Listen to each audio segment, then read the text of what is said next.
सकट चौथ की पूजा विधि, व्रत, कथा और महत्व।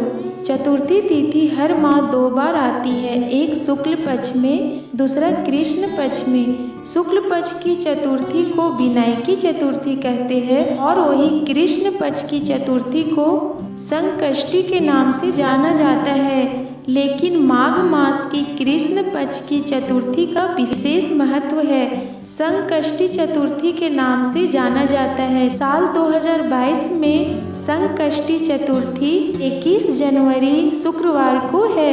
इस संकष्टी चतुर्थी को अन्य कई नामों से भी जाना जाता है, जैसे संकट चौथ, संकटा चौथ, संकष्टी चतुर्थी, तिलकुट चतुर्थी और तिलकुट चौथ। संकष्टी चतुर्थी का मतलब है संकट हरी, यानी संकटों का हरण करने वाली चतुर्थी।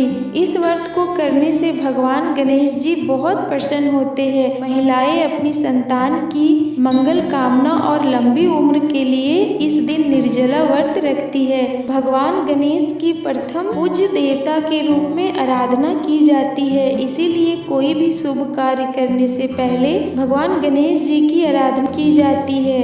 इस चतुर्थी में श्री गणेश की उपवास के साथ कथा भी सुननी चाहिए। सकट चौथ के दिन महिलाएं सुबह स्नान आदि करने के बाद उपवास करने का संकल्प लेती है और चंद्र दर्शन के बाद ही उपवास तोड़ती है।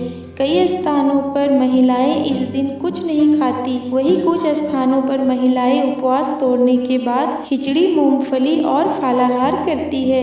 इस दिन शकरकंद खाने का सबसे ज्यादा महत्व होता है। पूजा के बाद शाम को चंद्रमा को अर्घ्य देकर ही व्रत तोड़ा जाता है। चंद्रमा को शहद, रोली, चंदन और रोली मिश्रित दूध से अर्घ्य दे।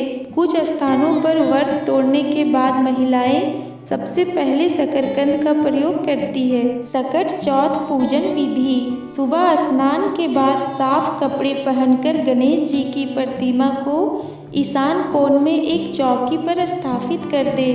ध्यान रहे, चौकी पर लाल या पीला कपड़ा अवश्य बिछा दे। फिर गणेश जी की प्रतिमा पर गंगा जल छिड़ककर उनकी पूजा शुरू करे। इसके बाद रोली, अक्षत, दुर्वा और फूल चढ़ाए। फिर पान, सुपारी और लड्डू का भोग लगाए। इसके बाद देसी घी और धूप आदि से उनकी पूजा करें और आरती उतारे। इसे ओम गणेशाय नमः मंत्र का जाप करते हुए भगवान को अर्पित करें। सकट चतुर्थी के दिन कुछ घरों में तिल और गुड़ का बकरा बनाकर उसकी बलि दी जाती है। इस दिन महिलाएं समूह में एकत्र होकर भगवान गणेश की कथा भी सुनती है। सकट चौथ कथा। पौराणिक कथा के अनुसार भगवान गणेश आज के दिन अपने जीवन के सबसे बड़े संकट से निकलकर आए थे, इसीलिए इसे सकट चौथ कहा जाता है। एक बार माँ पार्वती स्नान के लिए गई हुई थी, तो उन्होंने दरबार पर गणेश जी को पहरा देने के लिए खड़ा कर दिया। माता पार्वती ने किसी को भी अंदर नहीं आने देने के लिए कहा। तभी भगवान शिव माता पार्वती से मिलने के लिए आ गए।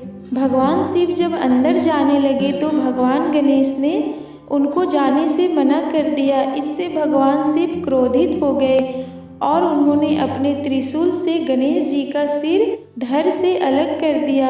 जब पार्वती माँ बाहर निकलकर अपने पुत्र का यह हाल देखा तो बहुत जोर से विलाप करने लगी और अपने पुत्र को जीवित करने का हठ करने लगी।